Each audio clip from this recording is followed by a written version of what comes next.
De volta por aqui com mais um vídeo. Obrigado a você que está aí nos acompanhando e aqueles que têm nos ajudado a divulgar os conteúdos que eu tenho postado aqui nesse canal. Antes de começar o vídeo, eu te peço, não se esqueça de se inscrever aqui nesse canal, porque assim, sempre que eu postar, você será avisado e vem correndo para saber o que é que está rolando por aqui, tá bom? Então se inscreva, eu agradeço de coração e isso nos ajuda a expandir esse canal.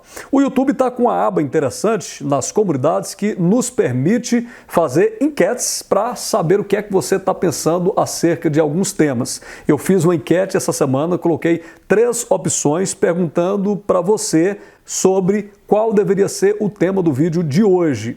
Com 53% dos votos, o tema vencedor foi o estoicismo e é por isso que eu vou falar para você sobre o estoicismo. Lembrando que desde 2015 que eu tenho produzido conteúdos sobre essa corrente filosófica, de modo que se você pesquisar aqui, você vai encontrar vários vídeos acerca desse tema. Eu imagino que as pessoas estão procurando informações e conteúdos aqui nesse canal sobre o estoicismo por 2 motivos. Primeiro, porque na semana passada eu postei um vídeo sobre as meditações do Marco Aurélio, o vídeo 1, e disse que faria um segundo vídeo completando, aquele primeiro, porque de fato ele ficou um pouco resumido. Então eu disse que faria outro vídeo trazendo a segunda parte das meditações. Claro que são apenas pontos, frações, resumos, a obra toda você precisa de fato debruçar sobre ela para fazer uma leitura. E a segunda coisa que eu imagino que tem levado as pessoas a buscar aqui nesse canal conteúdo sobre o estoicismo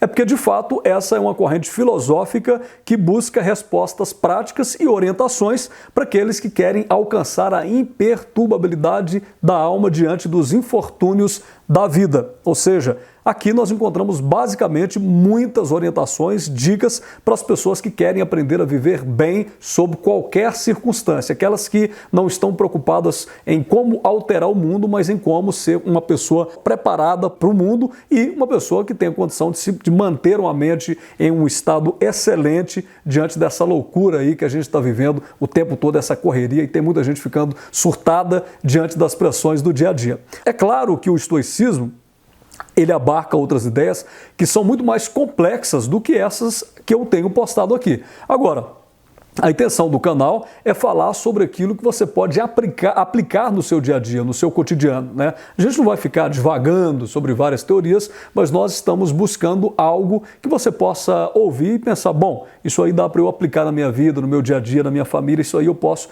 incorporar aos meus hábitos e às minhas ações. É isso que a gente tem tentado fazer aqui. Só para recapitular, o estoicismo, ele basicamente se compõe em 3 períodos.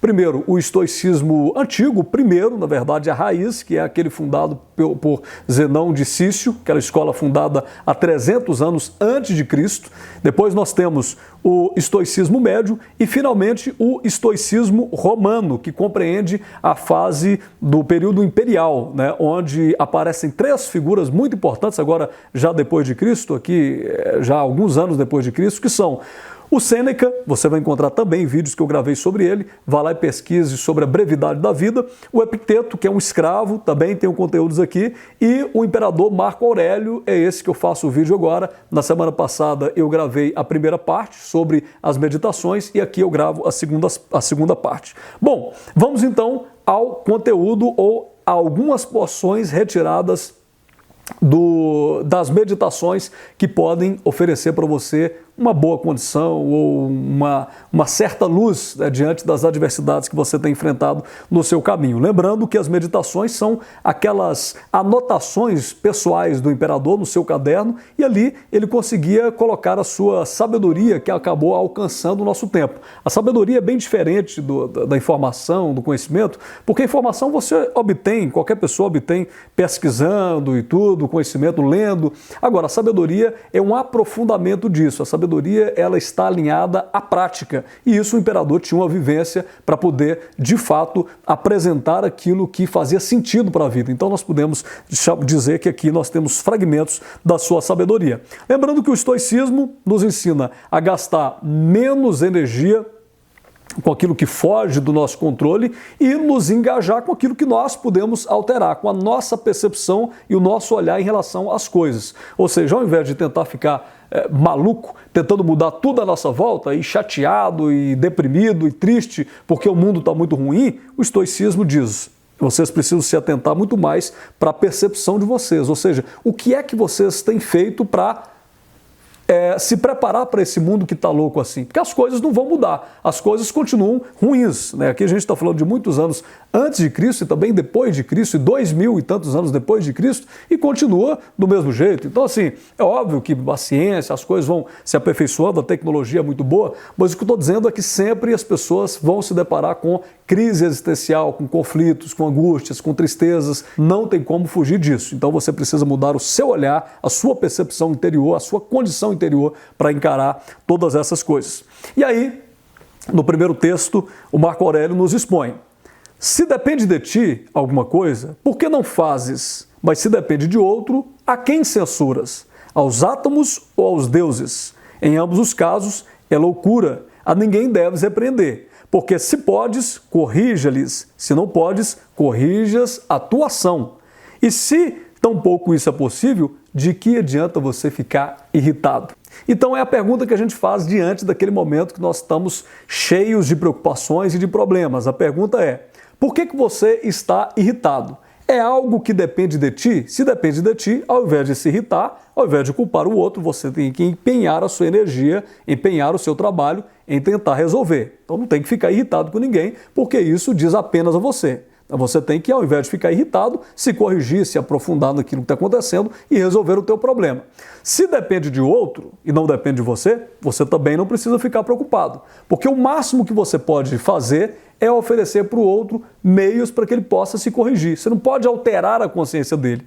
Agora, se você ofereceu para ele meios para corrigir e ele não se corrigiu, por que você está preocupado? Não depende de você. Então, veja só como isso muda completamente o nosso olhar. Se depende de você, não precisa você ficar perturbado. Apenas se empenhe em corrigir o seu erro. Se não depende de você, também não precisa você ficar irritado, porque não está sob o teu controle. Você precisa apenas se empenhar naquilo que está às suas mãos para fazer. É o primeiro conselho que o Marco Aurélio dá aqui nessa nossa segunda parte do vídeo. E aí ele nos explica o motivo que nós ficamos tão perturbados diante das coisas. Ele diz: se te afliges por alguma coisa externa, não é ela o que te importuna, mas o juízo que fazes dela. E depende de ti apagar ou corrigir esse juízo. Mas se te aflige algo que se encontra em tua disposição, quem te impede de retificar então o teu critério? Uma outra colocação muito interessante é: por que a gente fica muito perturbado? Porque a opinião, o que nos deixa entristecidos não são as coisas em si, são as opiniões que nós construímos acerca dessas coisas. Quantas vezes você ficou durante a noite matutando sobre alguma coisa, alimentando fantasia, preocupado? No final das contas, quando se resolveu, você olhou para trás e ficou pensando: bom, eu perdi o sono à toa, porque aquilo era simples de resolver. Ou seja, o que te deixou inquieto não foi o acontecimento em si, mas as fantasias que você fez, que você alimentou acerca do acontecimento. Porque muitas vezes a gente começa a olhar para o abismo, para a preocupação, você começa a ficar fantasiando como é que vai ser, como é que deixou de ser, e no final das contas nada daquilo que você imaginou de ruim aconteceu. Pode ser que algumas coisas sim, mas não na intensidade que você imaginou. Então não são as coisas em si, mas o juízo que nós temos sobre ela. Por isso que ele diz que nós devemos corrigir constantemente esse nosso julgamento acerca das coisas para que a gente possa viver melhor. E aí, sobre esse apego exagerado às coisas e às preocupações demasiadas, o Marco Aurélio faz também uma outra orientação, que é sobre a reza. Ele diz assim: quando você for rezar, você precisa mudar o objeto da tua reza. Olha só que interessante. Ao invés de você rezar como outro homem que reza, dizendo: Deus, permita que eu possua esta mulher, você tem que mudar a tua percepção dizendo: Deus, permita que eu não seja escravo do desejo de possuí-la. Então você muda completamente o teu olhar. Ao invés de você rezar como outro reza, dizendo: Deus, me livre de fulano de tal, você deve rezar dizendo: tira-me o desejo de me livrar dele. Ou seja, assim, quando a gente muda essa chave e esse olhar, a gente passa a não ser mais escravo do outro. a não ser mais escravo dos acontecimentos alheios, mas a gente começa a corrigir a nossa percepção. Até nisso aqui, que é claro que é uma orientação simples da reza que ele está dizendo, quando você for fazer a sua oração, você precisa pensar, bom, ao invés de ficar tentando mudar o outro, eu vou então me pedir para me livrar dessa carga, desse apego que eu tenho ao pensamento do outro. Ele diz, ao invés de orar dizendo, Deus, não permita que eu perca um ente querido, você deve orar dizendo, evite-me, Deus, que eu tenha o terror de perder esse ente querido. E nessa orientação é para que você mude a chave interior acerca das coisas. Ao invés de ficar tentando controlar, você simplesmente começa a se desapegar. E aí, finalmente, tem uma dica que eu acho muito interessante, eu os deixei para o final, que é a seguinte, não desperdices mais tempo a discutir sobre como um homem bom deve ser. Apenas seja um homem bom. Finalmente, ele dá uma orientação que eu acho que se aplica muito aos relacionamentos, à educação de filhos, a como você se comporta. Ao invés de você ficar tentando impor nas pessoas a maneira como elas devem ser, ficar falando no ouvido do seu filho, da sua namorada, da sua mãe, tem que ser assim, tem que fazer e tal. A melhor alternativa é você ser essa resposta que você quer no outro, ser essa mudança que você quer ver no mundo ao seu redor. Não é? Ao invés de você ficar tentando debater sobre como deve ser um homem bom, seja esse homem bom. As teorias, os métodos são importantes? São, mas a melhor resposta para aquele que quer educar, para aquele que quer deixar um exemplo, para aquele que quer influenciar, é você sendo aquilo que você prega para que as pessoas sejam. É isso que muda tudo. Né? Tem muita teoria sobre como as pessoas devem ser. Agora, tem pouca gente vivendo verdadeiramente aquilo que ensina, tem pouca gente encarnando aquilo que está dizendo para os outros que eles devem fazer, que eles devem ser, que eles devem adotar para as suas vidas, tá bom? Então, gente, olha, tem muitas outras coisas aqui sobre as meditações do Marco Aurélio, mas toda vez que eu olho o tempo eu percebo que o vídeo está ficando longo demais e aí é ruim a gente postar vídeos muito longos porque as pessoas precisam, as pessoas estão na correria danada e todo mundo quer vídeo mais resumido. Então vou ficando por aqui, tá certo? Esse é o pequeno resumo da segunda parte desse vídeo sobre as meditações. Vou te pedir que se inscreva nesse canal, se não fez ainda, dê o seu like, comente e nas enquetes participe para que você possa nos ajudar a dar um rumo aqui para esse canal. Um abraço, tchau, tchau e até o próximo vídeo.